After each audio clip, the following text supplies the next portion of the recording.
হয়তো দিবা জোরে কই সুবহানাল্লাহ।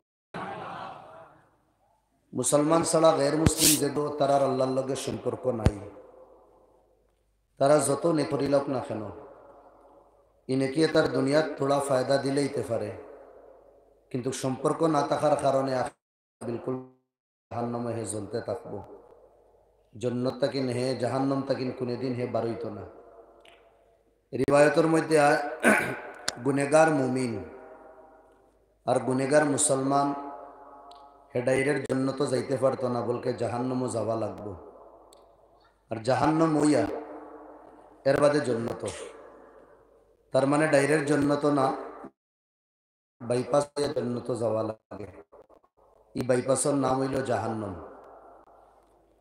আচ্ছা, এই গুনেগার মুমিন জাহান্নামে যাওয়ার পরে যেগুলো বিধর্মী এগুলো তারারে কানা দিবা, আরে ভাই তোমরা তো আল্লাহরে মানিয়ে আইছো, এর বাদেও তোমরা জাহান্নাম।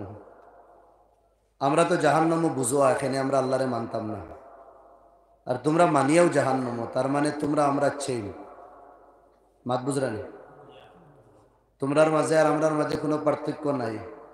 তোমরা আল্লাহ মানিয়েও জাহান্নাম আর আমরা তাদের না মানিয়ে জাহান্নাম। এখানে জাহান্নামী হলে যে সময় কইবা মুমিন গুনেগার রে আল্লাহর রহমতে জুস মারে, আল্লাহ লগালগ এই গুনেগার জাহান্নামী হলরে জাহান্নাম থেকে বার করিলেন। সুবহানাল্লাহ। আমারে মাননেওয়ালা হল আমি জাহান্নাম তারারে দিছি, তোমরা রেখে অথরিটি দিল, তোমরা আমরা চেয়ে বরাবর হইতে তোমরা লগালগ আল্লাহ তারারে বার করিয়া জান্নাত দিলেন। সুবহানাল্লাহ। কাফির হলো জাহান্নাম যাইবা, গুনেগার মুমিন হলো জাহান্নাম যাইবা। দুইগুলোর মধ্যে পার্থক্য আছে গাওয়াত।